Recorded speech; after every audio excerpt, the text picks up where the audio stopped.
A huge welcome to BLOXHUB. Good morning, good afternoon, good evening, wherever you are. My name is Pernilla Berg. I'm Science Director at BLOXHUB, and I have a hard time containing my delight of today's debate. So bear with me if I become too happy, because we're also talking about some very, very vital and important topics, but my happiness is due to the fact that a wish has come true, because I have been dreaming of having the company of these amazing people that are with me here today. But before I introduce Simon and Sophie, allow me just to set the scene.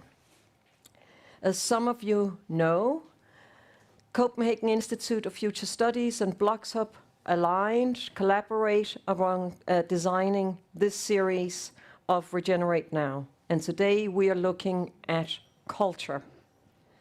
We have set the ambitious agenda of an exploration of a regenerative world and a reimagination of our cities with this current series of debates, which you are more than welcome to participate in over the autumn and early winter.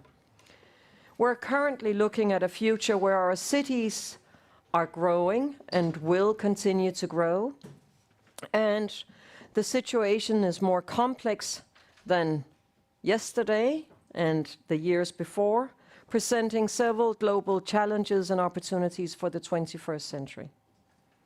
Some of us will have seen it during the summer with images of flooding and heat waves, and it became quite actual and very concrete that something is up.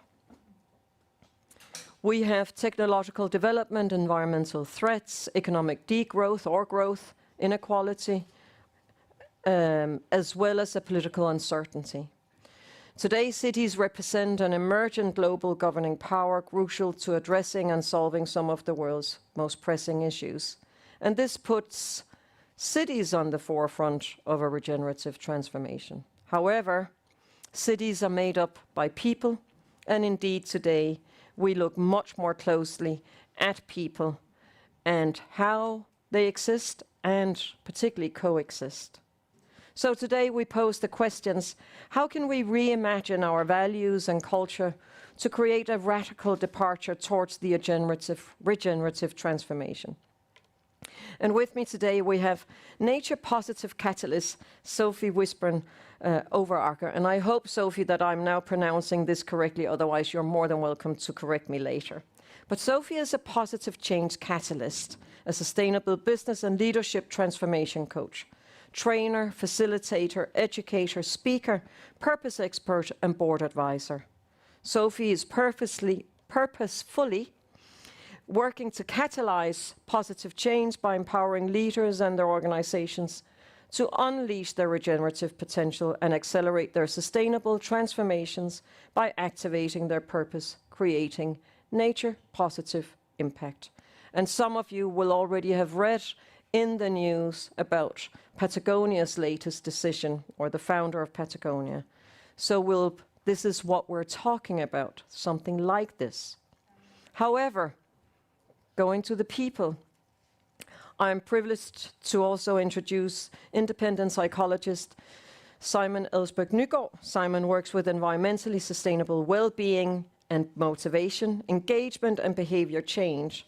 And it's not anecdotal, because there's also a PhD, a profound research behind it in sustainability psychology and environmentally sustainable well-being from Aarhus University in Denmark. So, for those of you, just briefly, because I really want to dive into this topic, as I said, but if you have not been with us before, just a little bit about BLOXHUB. We're founded in 2018 as an initiative to create a space where collaboration and partnerships between companies, organizations, researchers, and practitioners can emerge. We're about 700 research institutions, organizations, and companies who share our lives in BLOXHUB, either as residents or members. The thriving community, which we actually feel that we are, can be seen in new research projects, networks forming, partnerships emerging, and new product development.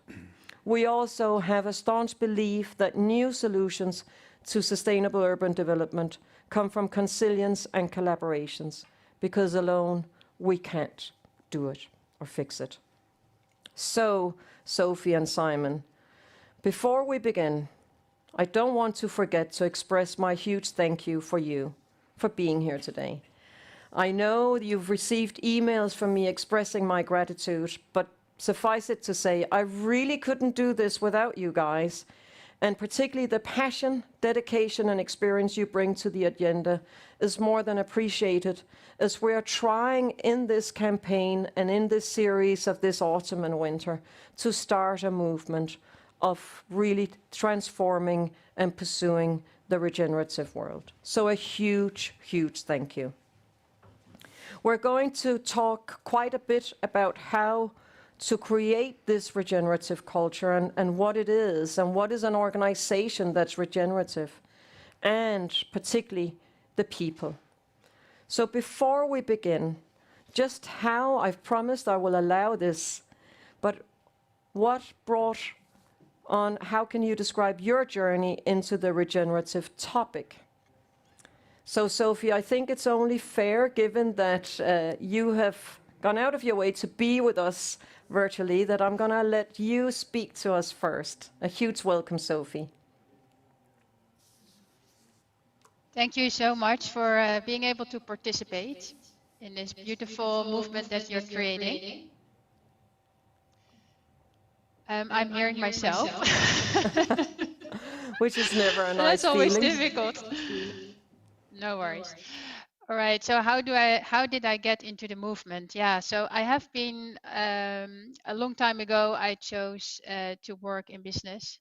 So I started working in business. And as soon as I started to work in business, I embraced sustainability. And what I figured out is that it really starts with the purpose of the people, that connects with the purpose of the organizations, that really accelerates sustainable transformations in organizations. And yeah, how did I come into regenerative?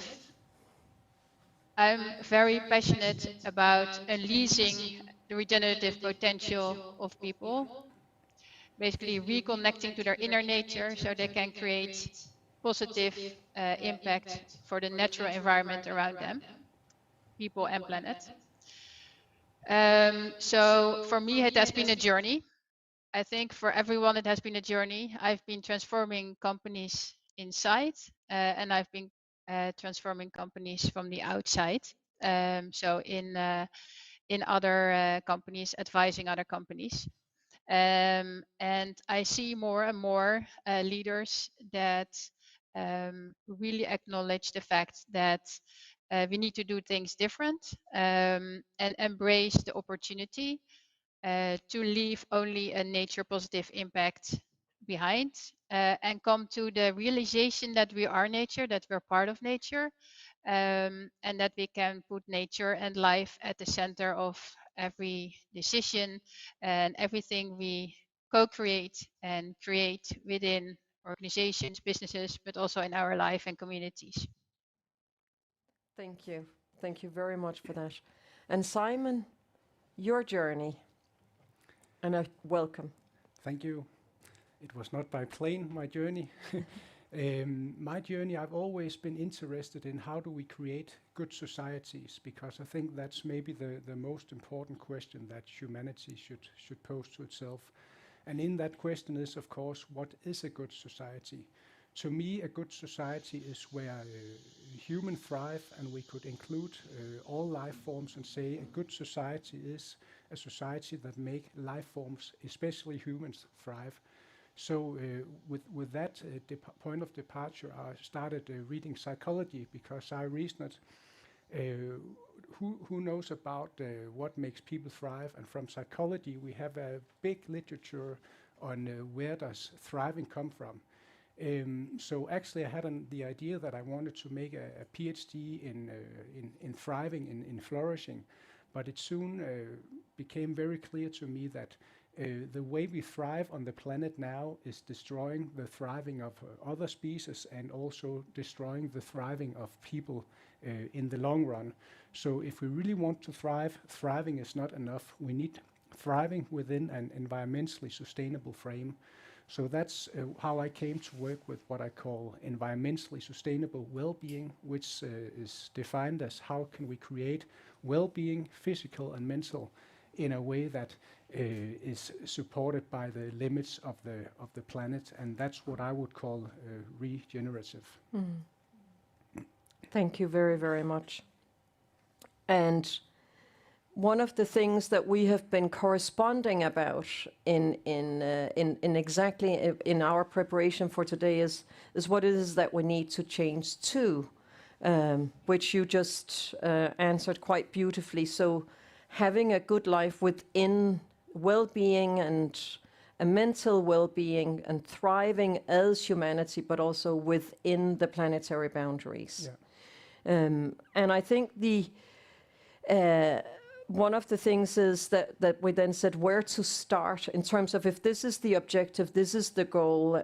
We can start out by saying that this is not how we're living today. In Denmark, we know we use the planetary resources ×4. It's very unevenly distributed around the world, but ×4 is quite a lot. So Sophie, if we start with the goal, then where do we start? What's the starting point of every person? Yeah, I think the starting point of every person is inner regeneration, is to start with ourselves. So be the change we want to see in the world. Because in the end, there are a lot of issues out there, lots of challenges for humanity, created by humanity.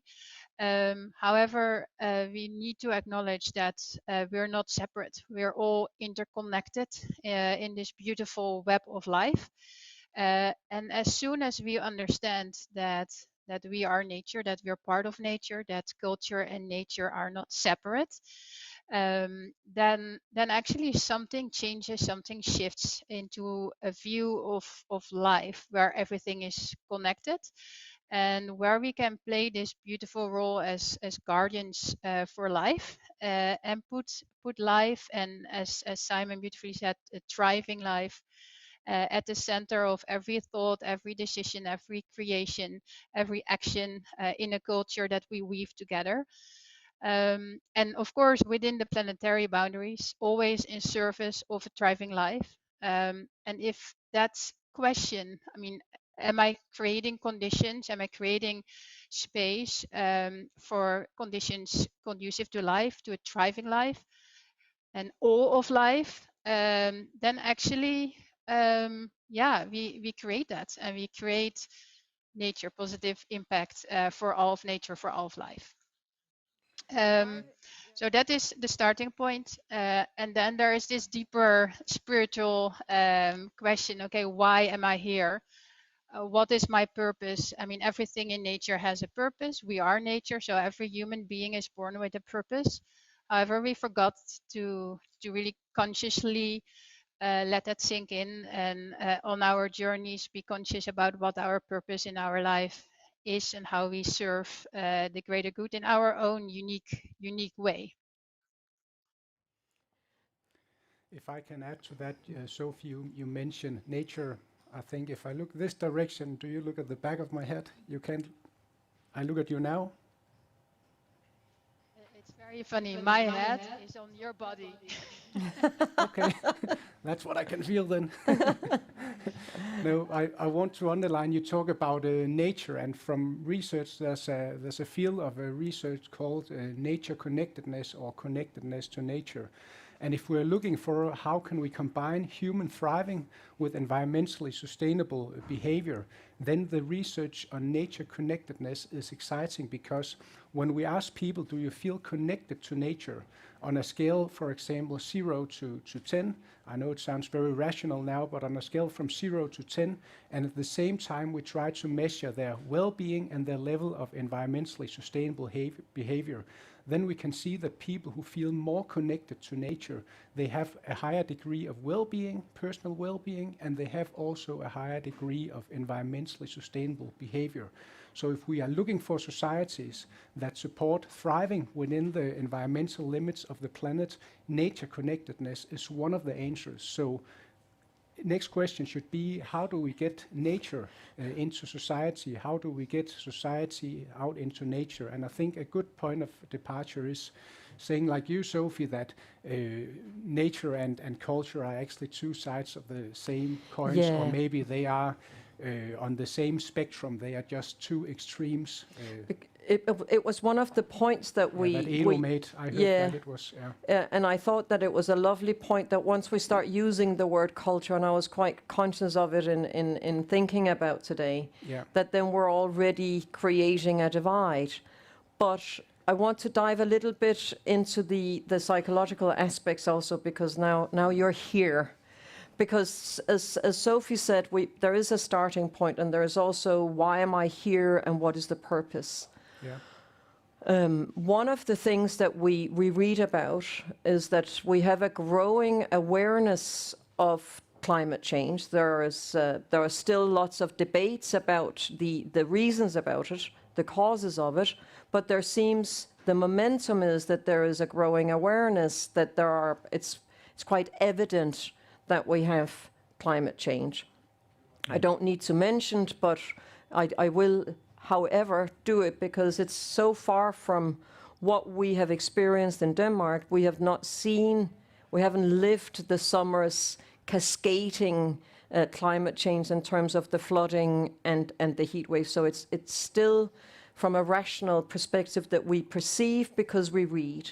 And one of the things that I know that you can actually help us understand is from realizing the climate change to actually then obtaining that nature connectedness or the willingness to change.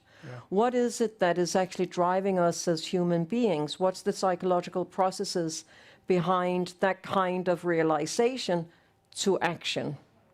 Yeah, if I should talk about it in a bit broad terms, I would say that the point of departure is our habits. As human beings, we do what we're used to if there aren't any strong reason to do anything else. And what could a strong reason be? One strong reason could be that we cannot keep living this way. I think a lot of people are starting to realize that status quo is not an opportunity anymore. We have to change. But to take that information in and actually understand the character of the problem is very difficult because, as you said, Pernille, as an average Dane, we use 4 times more resources than we could do if everyone lived like an average Dane. Try to take that in and really feel it. So if you want to be sustainable, you should live right now on 1/4 of the resources that you consume now. So if your attitude is sustainability and you want that aligned with your behavior, and that is what we want as human beings, we want our attitude to be aligned with behavior. If they're not, we don't feel well. We like alignment between behavior and attitude. Then it's very, very difficult to take in and start acting because we have defenses that make us put out these facts. So and what defenses are those? That could be discussing, is there a problem? It could be ignoring the problem. It could be putting out extra explanations like, yes, I think we need to change, but I don't. That's because what difference can little I do? What can Denmark do? I'll do it next year. My neighbor doesn't do it. I have changed my lights, so now I fly on holiday. We use all kind of explanations to make sure that we can still claim that our attitude is in alignment with our behavior. And that would be the negative side. Now we're actually starting to take in the fact, and we feel an internal pressure to start to align attitude and actions. And the other side would be there should be a carrot, something positive that we could go for. Right now we have in our mind very clear pictures of the bad society, the drowning society, the drowning iceberg, that we want to stay away from, but we don't have the same clear pictures of what is a sustainable society, what is a regenerative society, what are the actions we can do more of, how does a thriving city look. So we don't have the positive pictures as clear as we have. And I think before. this is, and I'm going to kind of draw you into the debate, Sophie, because Ken Webster, as a lot of you would have heard about or met, who talks about the circular society, has at the moment really advocated the need for a positive future. He says there's not a dream to work towards. And what I'm hearing as well in terms of the psychological processes of motivation is that we actually need that kind of goal or dream. Yeah, and I would like to link it to what Sophie says about about meaningfulness, or you call it purpose, which I would say is very close to meaningfulness. And you say, Sophie, that everybody is born with a kind of purpose. I'm not sure I agree with that. I think actually that the purposelessness and the loss of meaningfulness is at least subjectively experienced as a big problem. And I think one of the solutions on meaninglessness and purposelessness is sustainability, because if we look at psychologically, where does the experience of meaningfulness come from? It comes from being part of something bigger. It also comes from acting in alignment with one's values. So the sustainability agenda is a way of creating meaningfulness and also creating positive motivation.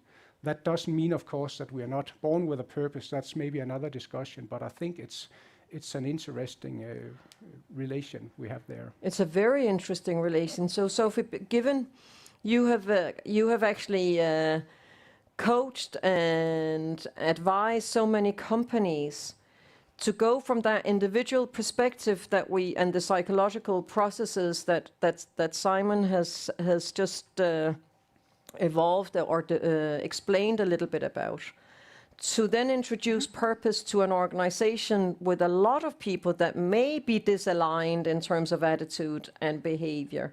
What are your experiences with regards to then introducing the concept of the regenerative? Yeah, so I also would love to dive into this purpose aspect, but I leave that aside now. But in my experience, actually, the same approach is successful, so to say. So first, a shock effect. But then immediately after the positive solution, now working on, okay, what is then the vision and the purpose we can work towards. So what I mean with this shock effect is when I teach students at universities, indeed, like Simon said, okay, I let them do their carbon footprint and they see how much resources they use, how much planets they use, and or they see other shock effects or have experienced it in their life, traveling to India and seeing the waste, etc. So the shock effect is one. If we apply that to organizations, most organizations are destructive, are creating carbon footprints, pollution, waste, and are definitely not functioning as nature does yet. So most of the time, I really zoom into the destruction they are causing, which is very confronting. But most of the time, I work with leaders that actually are aware of this, and they see all the issues outside, and they are really ready for a next step in their sustainability journey to embrace things in a different way, but actually are clueless how they need to do that.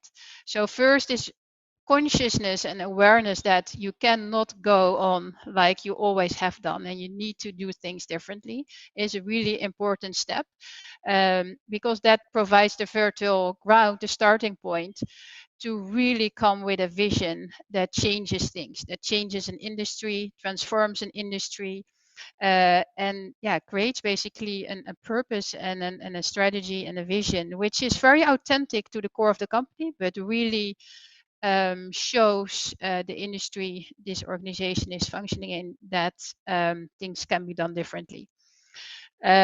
And if that is done, if a leadership team really embraces this purpose, vision, and mission, which is very grounded, because it needs to be grounded. It's not a dream in the sky that sounds nice on a piece of paper. That's not working. Like with individual people, I mean, it's about really bringing out the true authentic nature of who you are, and that also accounts for an organization. It's very important to bring out the true authentic nature of why this organization started, but how it needs to change now with its authentic culture, and I mean the why they started, to really are aligned with the context that they're playing in now, with all the challenges and how they basically are going to change that. So this vision, mission, purpose, the strategy of a company needs to be super ambitious, to also make the employees excited about it. But then, of course, I mean, it can create a lot of energy. People can really be enthusiastic about when this vision and this new purpose of the organization, which really feels that is theirs. A lot of excitement can come, but then it is, of course, super important to attach action and impact making to it. That it doesn't stay like this beautiful statement on paper, but it is really embedded in everyone's work, in the entire culture, in every decision, every action, across the entire organization. And you talked earlier about Patagonia. I think they are a brilliant example. There are many more companies that are stepping on the journey and are good examples, but of course they are a brilliant example of living their mission to all their employees and all the partners and all the actions they do.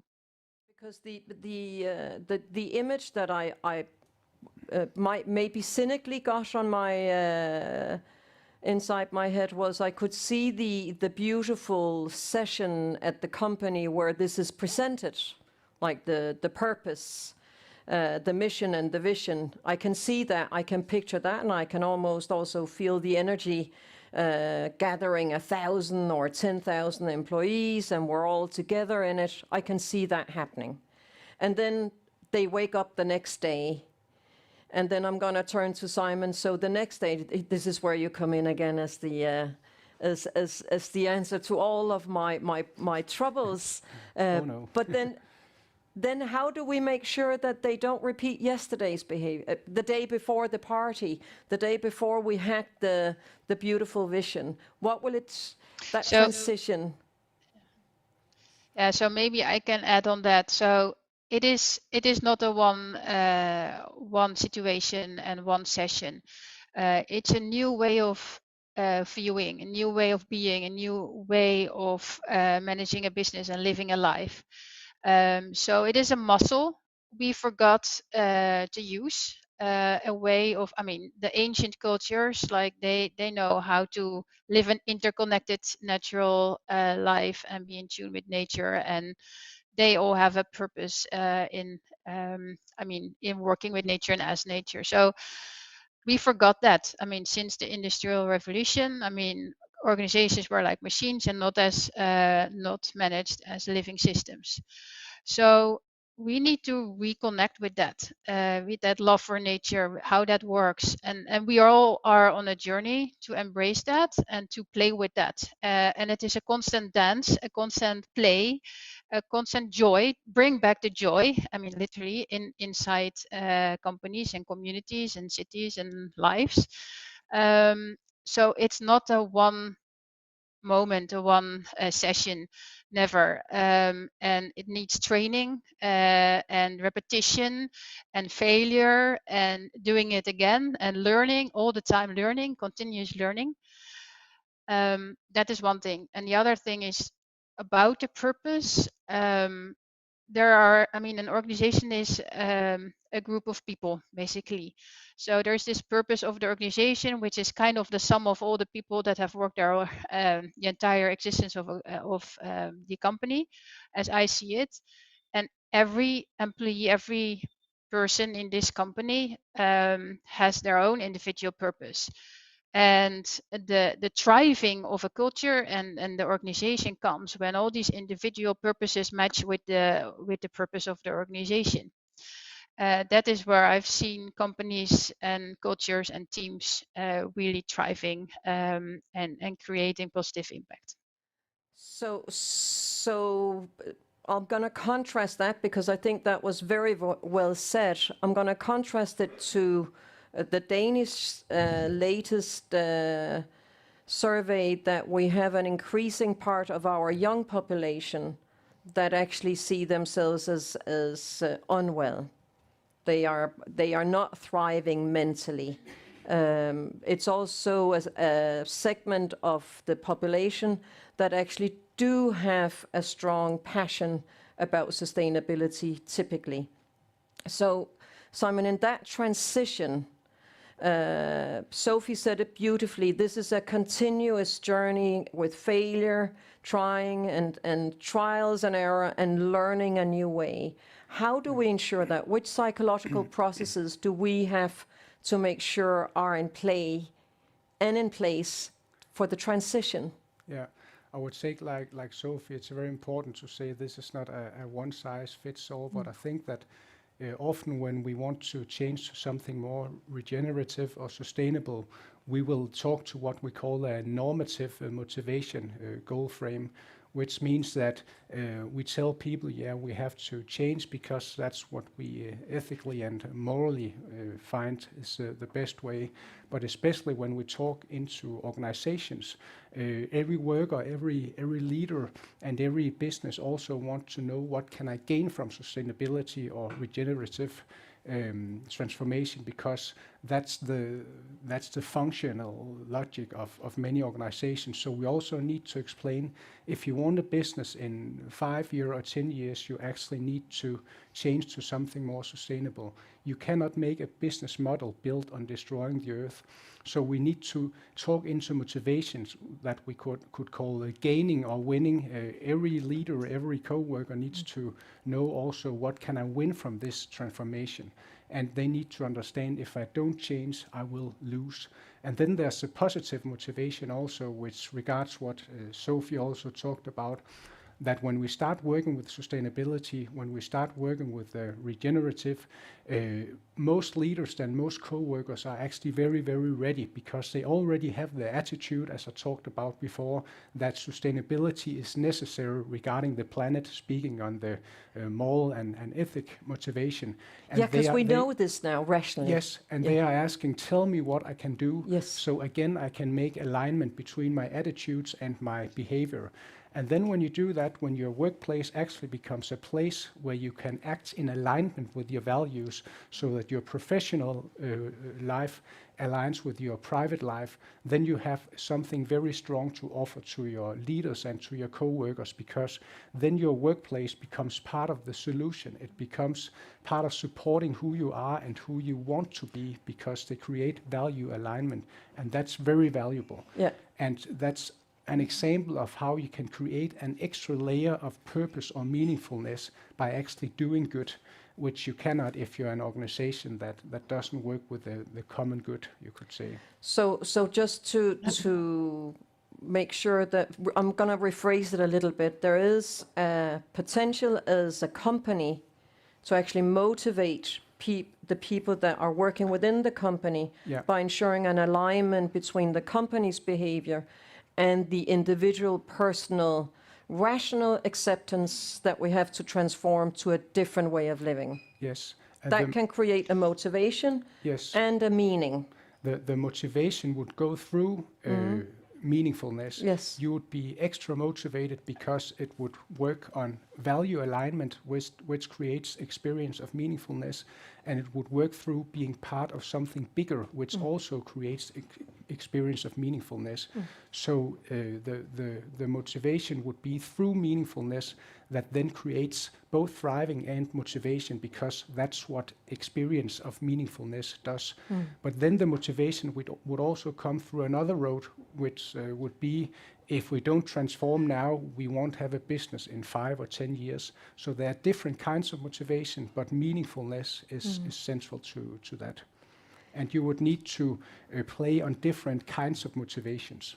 Yeah, because this is where it actually gets a little bit complex, is how do you know when to use the different drivers of motivation? Yeah. You should know your group to see what turns them on. If you have what would you call them, ildsjæle, pioneers, they would probably, normally they would work from the normative goal frame. They would be motivated by doing the right thing ethically and morally. Other people would say, I'll do this when I can make money. I'll do this when there's a status or prestige. And a third group would say, I'll do it when it is as easy or taste as good as the conventional way of living. Those are just 3 kinds of motivation that we call normative motivation, gain motivation, and hedonistic motivation. And there are plenty. So we can, through these understanding of different kinds of motivation, we can see different groups and find out how to motivate them specifically. And the point would be, too often we think that talking to the normative frame, you have to do this because this is a common good, would be enough. It's not. No. So these days where you throughout Europe are told, don't don't do your laundry when you come home, we're still doing the laundry when we come home? We have in that case we have 2 kinds of motivation in play. We have the normative motivation that say we shouldn't use Putin's gas, we don't want to support his war. That's a normative goal frame. We say it's ethically and morally wrong to give money to Putin. Then we have the gain frame motivation. It's expensive to use electricity now, so we don't want to do it. So those are both supporting that we don't wash too much. And then we have the hedonistic frame that say, I want it easy. That's pulling in the other direction. But still, most people have changed their behavior in terms of how they use electricity and energy, because we have now 2 kinds of motivational arguments. And it became very close to us, the proximity. That's another thing, yeah. So, Sophie... If I could add, just climate is very abstract and seems to be far from us. That's a very basic motivational problem. We cannot smell it, we cannot see it, we cannot feel it. And if I save a ton of CO2, it's not. I don't get any feedback. If I start running or stop smoking, I will get the feedback and the gain myself. It's not like that when we talk climate. So it's a difficult motivational problem we have there. And Sophie, going to you, because you early in the debate, you actually said something that was very poetic, that we as human beings have to realize again, because we have realized it in previous generations, that we are indeed nature. We are an organism as other species on the planet are. So when you said that, when you have been out at the companies, you have been working with the organizations, and as Simon is saying, the climate is so abstract, and when it becomes closer to us, we can relate more easily to it. You mentioned before tapping into the nature part, but you also mentioned that one tool that you use is showing the destruction of the company's behavior, and that is a brute awakening, I can imagine. But do you also have other experiences and other things that you bring to the organization, to the company, to make climate less abstract? Yeah, I mean, I look at it from a whole ecosystem perspective. So climate is a huge challenge for humanity, but it is a result of many actions that we do to our ecosystems together. To reverse the conversation, I mean, if you plant a forest, of course, not in a monoculture way, but in a way that it is locally biodiverse, actually it creates rain, it solves drought, it creates water cycles, and it cools the climate. So my starting point is different. Obviously, as when I work with organizations, the whole climate and CO2 is part of it. But I start really from, okay, what is the purpose of this organization, and how can this organization be a positive force for good for the people inside, outside, and the natural environment. Basically, nature in all aspects of it. And what is core to the organization? So if I give an example, recently I've been working with a retailer. What does a retailer? They sell a lot of stuff, creating lots of waste, because most of the stuff is not circular, has a lot of plastic in it, is toxic, etc. So how can you change that? So how can you look at an organization, at a living ecosystem and network, and really zoom in? Okay, where is the biggest impact? It is at the supplier side, in the design of the products, in how you basically design for circularity, zero waste, no toxic, and also while you are doing that, you're actually reducing the CO2 footprint. So yeah, I have a different starting point of not looking at the problems, but looking at how can you be a positive solution, which is basically what is life about. Because again, back to the principle of life, life wants to grow, flourish, thrive. And from that starting point, you can basically design things in a different way. And think about how you can, there are these discussions about growth. Is growth still responsible? But actually you can think about regrowth, not only in the financial sense, but how can you indeed focus more on the fact what you just mentioned, that the majority of the people in organizations is not engaged. I think 2 out of 10 is engaged globally. 3 out of 10 is not thriving. So 3 out of 10 is thriving. So 7 out of 10 are not thriving. So actually, it's pretty grim. Most people are stressed, depressed, burned out, and not motivated. And that is because they feel the stress around them. They acknowledge. I mean, they maybe not consciously, but subconsciously, it is being felt, because it's in your face. It's in the news. It's here in India. It's on the street. It is everywhere. So people have a need to find a purpose, to contribute to something bigger than themselves, to, like Simon said, to find meaning. But we have not learned that in schools, in our families. So that this is something, again, everyone is very thirsty about. Okay, what is my purpose? What is the purpose of an organization? How can I contribute to that thing that is the bigger than me, that I want to contribute to with many others in my organization or my community or my city, that actually changes towards a regenerative world where all of life, all of nature is thriving and is working together. So yeah, I mean, I'm picturing a very beautiful, positive picture, and I know that the reality is not like that. But yeah, I mean, I just think that I mean, I've practiced that it is possible. But yeah, it requires still. I mean, it is at the beginning, this movement, this regenerative movement. And back to your question. You can't see me, Sophie. I'm going to interrupt because you can't see when I'm trying to sure. to make a short follow-up question. So I was just thinking, this is a lesson for myself to give you a signal like this. Maybe, can you see this? Yeah, sorry, I was looking in the camera and then I don't look at you, so I will look more at you.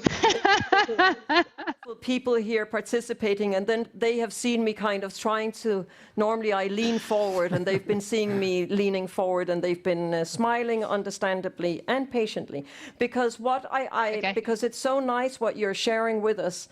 But and I want to just recap also, because this is so important, and so many people are asking me and my colleagues these questions every day. How do we do it? It's not, we literally, as both you and Simon have now given the statistic, the facts, people have made the rational realization, but they want to do the how.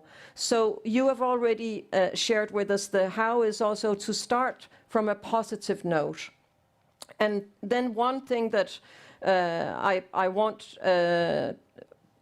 I'll bring it to you momentarily, Sophie. I'll let Simon also get, because what actually happens when we bring the positive, what actually happens, the glue between us as people and the glue between us as an organization, I'll use the word culture because we all know what that means. What's the glue that will ensure this regenerative culture? Am I to answer? Yes.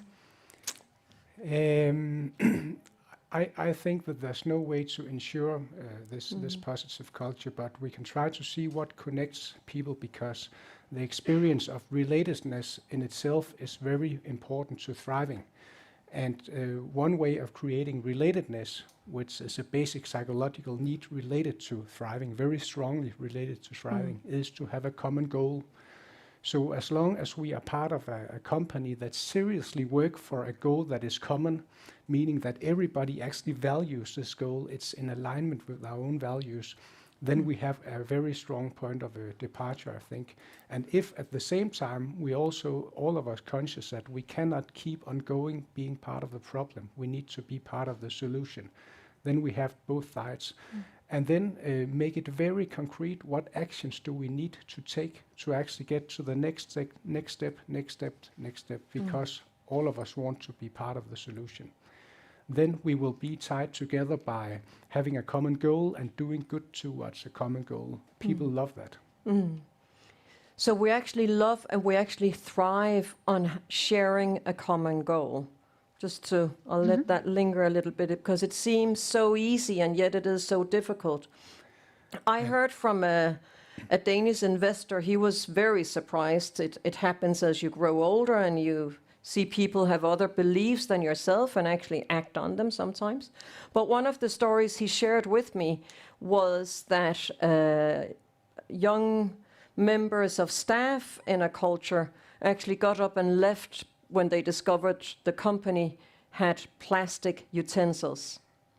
And they said, this is not a place for me to work because this is not sharing my values. Going back to your point on alignment. Yeah. And for this particular investor, it became a really epiphany in terms of realizing, okay, there are actually generations and coming that want us to act in accordance with these values. Yeah. And you see, this is the negative motivation. There's also the positive motivation. I've made some work for Novo, and I talked with a guy. He said that when they have especially the young people, they are very, very interested in what is your sustainability strategy, what is the positive you're going to leave on this planet. And that's the other side of the motivation, what we don't want and what we do want, and we need to play on both. Yeah. People will try to experience purpose because we are purpose-creating creatures. We cannot, it hurts us if we don't have a purpose. So if we cannot find a real purpose at our work, then we'll try to create other purposes. So that could be like earning a higher salary or getting a bigger house or something that's not good for the surroundings. So we need to actually present good ways of creating purposes, and companies have a very interesting role there. They can be heroes or they can be the villains of this transformation. They have a lot of power. This is another, I think, another important key takeaway, that as an organism, as a part of this planet, we are driven by purpose. And so I just want to, Sophie, because I've been told we have 10 minutes left. And we have people participating online. You're more than welcome to pose questions in the chat. It's time to, if you haven't already done it, this is the time to do it, because by the time I get the questions, time is all of a sudden flying away from us ephemerally as it does. But to those of you who are with us physically in Copenhagen, any questions to Sophie or Simon, please? I think this is the time to post them. Comments, questions? While you're wondering, because I just sprung that on you. If you have all the answers, then I have some questions to you. Yes, exactly. We're together in this, as one of you told me before we opened the debate today. But today, the Association of Architects has released a new survey amongst young, recently graduated architects and also students, and they are emphasizing the purpose of the regenerative and sustainability. So within the sphere of the ones creating our buildings and cities, there are young architects coming that share that purpose. I thought that was all. I've been looking forward to sharing that with you, Sophie. But questions, I know I have a colleague with a microphone. Okay, it feels intimidating with the microphone, but I don't think it works. Yeah. It's okay. I have a question for you. You mentioned some things that you define as thriving or well-being that we should incorporate in our, I guess, future blueprint. What are other things on the list? What do we need to thrive? It's in some ways it's a big question. When we measure what I call thriving now, we measure two components. The one of them is a cognitive component which is measured as life satisfaction. So when I ask you, what do you think about your life? How satisfied are you? I ask you to think about your life. The other component is affective or emotional, and I ask you basically, how do you feel about your life? Are you happy? What is the balance between positive and negative emotions? I try to measure that. So what I call thriving now, I refer to a cognitive and an emotional component. So what makes a thrive cognitive and emotional? That we have a lot of knowledge about. It could be experience of meaningfulness, relatedness, competence, autonomy, recognition, safety, security, value alignment, trust. There are accomplishment and achievement, positive emotions, and sensual being in the world. There are a lot of factors that we know are related to higher well-being, measured as life satisfaction and positive emotions. And the interesting thing here is that, as you can hear, meaningfulness, relatedness, autonomy, we don't necessarily need to have a high level of consumption to actually experience meaningfulness, to experience relatedness, to experience accomplishment. So if we use the research on thriving systematically, we can higher our well-being in societies and we can lower our consumption. You mentioned architects. I've just 2 hours ago made a presentation for a room of architects that want to work with environmentally sustainable well-being. So they want to find out how can we apply these well-being promoting factors in our cities, in our buildings, in ways where we use less resources instead of more resources. If we can answer that, we can create cities with higher well-being that are more sustainable. And I also mentioned before nature connectedness. That is a factor I call a bridging factor because it's related to both a higher degree of well-being and a lower degree of resource consumption at the same time. And there are also several of these bridging factors. So 2 ways of promoting well-being could be use well-being research and use these several bridging factors, and both of them can be applied in ways that are more sustainable. So if we want to, we can be systematic in creating a higher degree of environmentally sustainable well-being. And in my opinion, that should be the goal of a flourishing society, to create, as I started saying, well-being within the limits of the planet. And I think that should be the goal of politicians, or in one's personal life, or if you work with design, or if you do whatever. We need to measure things in relation to what counts. And what I think counts is to create well-being within the limits of the planet. So there's plenty of ways to answer that, but well-being research and bridging factors. Thank you. And Sophie, now Simon answered my question of his dream. And I thought that was, so I'm also going to ask you in terms of your dream, in terms of a regenerative culture, what is that? My dream is that all of nature thrives in abundance again, and that a majority of people feels and embodies the reconnection and the love for nature, inside out, inner nature, outer nature. So the majority of people are going to be guardians for a world where biodiversity and nature thrives again, and also culture thrive again. And the diversity of culture and nature, which is one to me, is brought back to abundance within my life, within my lifetime. Because in my lifetime, the abundance of nature has been destroyed, like the WWF reports show. So my dream is that in my lifetime, for my children and maybe grandchildren, this abundance of life is back. That's a beautiful dream. And we have a question.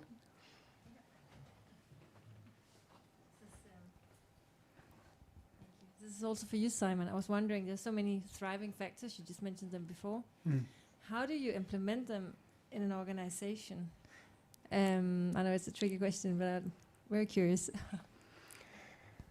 It's not only a tricky question, it's also a big question, at least for a long answer. Which one of the factors would you like me to elaborate on? I mean, some of the steps that you can do in order to, because it's a different way of leading employees and leading projects. Yeah. So can you mention some ideas? Yeah. So just to repeat, because we can't hear it, in a particular factor you would like to hear about was... I can just talk about some of them. Yeah. I would say the first one would be to say, okay, we know meaningfulness is strongly related to both well-being but also motivation. So the first way of creating meaningfulness that we have already talked about would be to say we actually need our company or our organization to work for the common good. And at the same time, we need to work for the common good in ways that does not compromise what is meaningful in everyday life. For example, making a salary or doing solving your most important parts of your job, or having time for your kids, or fitting in with the company. So the greater meaning, the greater good, doing greater good can create meaningfulness if it does not happen on behalf of all the everyday life things that we also find meaningfulness. Then I say that we should work together in groups that are very tight and that are self-leading. We should not have leaders for every step, because as I mentioned, relatedness is also very strongly related to well-being, and it's strongly related to motivation, but also autonomy is also a basic psychological need that we tap into when we make people work in groups with sustainability where they can decide themselves. Then we have meaningfulness, we have relatedness, we have autonomy. Then I would say competence, you need some education also, because if you give people responsibility and autonomy without making them competent, then it will lead to stress. The definition of stress is actually not being competent in relation to the jobs you have to do. So that would be a way of having, for example, 4 of these basic psychological needs placed together. Then having trust, I also mentioned. Trust is about being honest to each other. It's about having a company where you can show up as who you are. You don't have to wear 1,000 masks. You don't show up only with your rationality. You can come with your masculine sides, your feminine sides, your spiritual sides in the clothes you want. That creates trust. accomplishment, achievement. I think I mentioned that we need people to actually be valued for the things that we want to value. So if you think sustainability and purpose is important, we should talk about that with our leaders and our co-workers and have it in our competition, and we should have the monthly worker of sustainability and so on. So for every of these there would be way to implement them, and the important thing would be how do we make them work together in the best way. And I think sustainability, purpose-driven, doing good companies is a good way to make a common theme that can unite a lot of it. And But then it's a long talk, but I also think that Sophie addressed it when you said, Sophie, it's not a quick fix. It's not one day together away from the office. It's continuous learning, it's failure, and then continuous learning, and a lot of education. We have one last question. Yes. Hi. It's might be more of a comment, but to your point, in the beginning you mentioned the importance of connectedness with nature. So bringing nature to people and bringing people to nature. And I'm a marine biologist, so I also believe, and I do believe that it's very important for nature also to be left alone. Yeah. So how, to both of you, how do you incorporate, because we are a lot of people in this planet, so if everyone, of course it's very nice to take a walk in a green area, everybody benefits from that, but sometimes for nature, the best relationship we can have with it would be at least leave it alone for a while. Like Sophie said, let the plant the forest so the climate develops itself. So how? It's actually a good question. During the lockdown and during the pandemic in Denmark, we had a lot of situations where we realized that being outside was good for us, but not necessarily for the outside where we were. Yes. So Sophie, I'm gonna let you answer first, and then Simon afterwards. Leaving nature a little bit alone? Yeah, so I think, there's a lot of research that nature is beneficial for our health and for our sense of purpose, even to find it even in nature. But that's not only nature in the parks or in the forest outside. Yes, it is obviously, but also, just looking at a flower, looking at the picture of a flower, looking at photos, posters, having plants inside, all aspects of nature contribute. So that also brings the responsibility to connect with nature with ourselves. So how much of nature is there inside our house, on our balconies, on our gardens, in our village community? What can we do to contribute there? To heal our communities, but also heal ourselves, because it's related. So I think, it is symbiotic. It is related again. It's connected. I think, leave nature alone. We can leave it alone in the sense of that we don't pollute it and don't destruct it, but care for it and restore it, regenerate it, consider it as sacred even. So that is one thing, the natural environment, to be in it, to enjoy it, to care for it, all aspects of that. But then also our inner nature, we need to care for that, because there's also an inner nature, which is our mind, our heart, our soul, our gut, all of us, our whole true nature, which we need to care about, which also will make us thrive.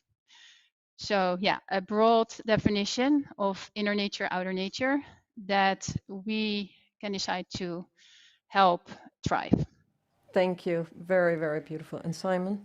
I think it depends on what level of worldview you answer that question from. As human beings, we can orient ourselves through different worldviews. We have, for example, an egocentric worldview where we find ourselves most important.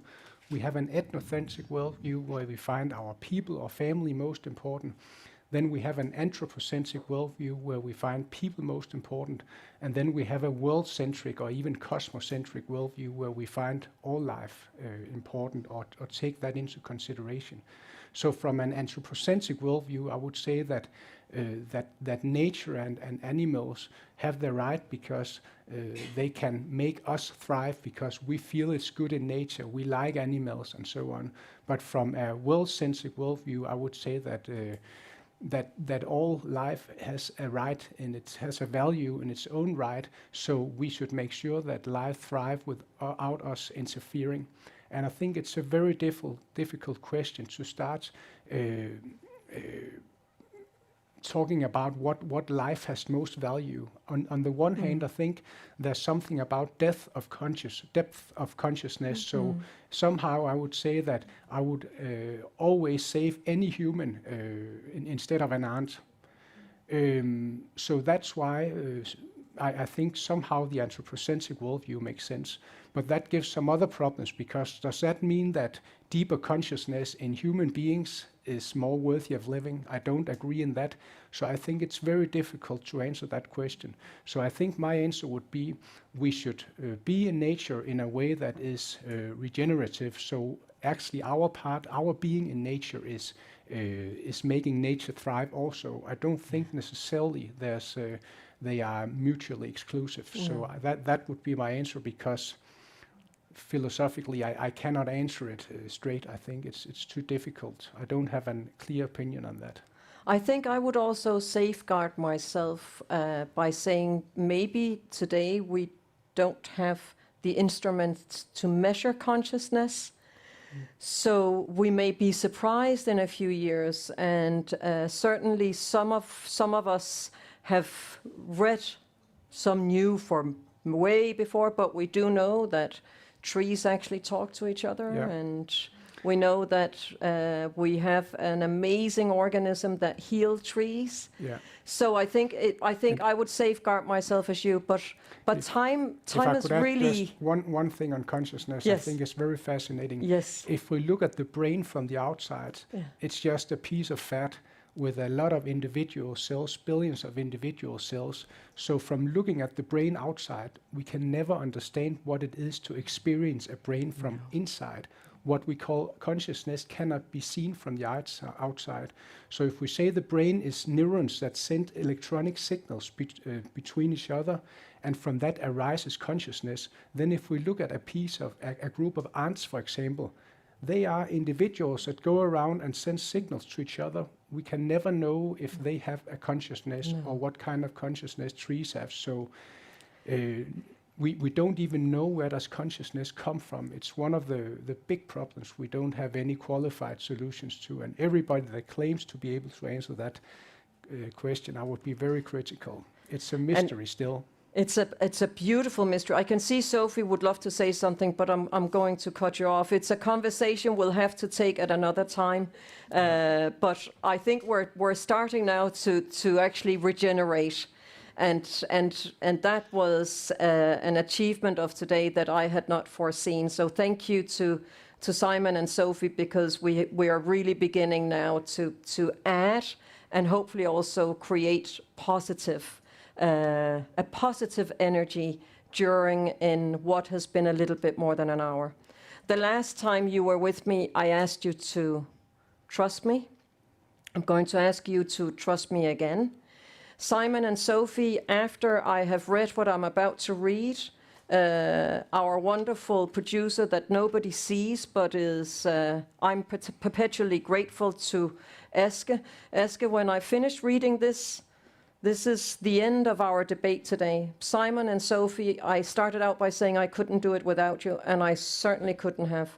I think you have shown us just what it takes to regenerate, and just how much knowledge and experience and wisdom and also willingness to share is needed to embark on this journey. So thank you from the bottom of my entity and spirit. Thank you very, very much. Thank you too.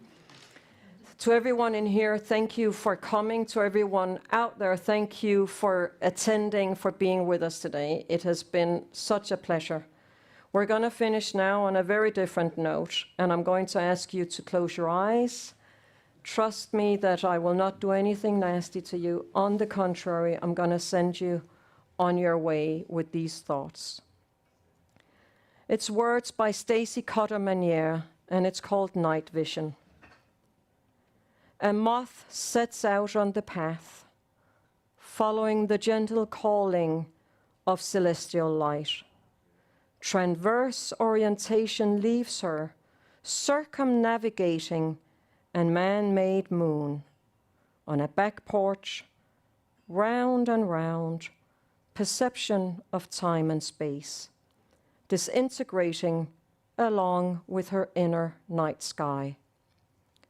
A man commutes home, sense of place in the Milky Way obscured, but day done in the office, long after the sun sunk below the horizon. He toiled on until street lights became his northern stars, guiding him home, but farther away from himself. A blackout hits. We only notice our reliance on perpetual illumination when the switch no longer lights up our entire lives, keeping at bay the fear of our own darkness.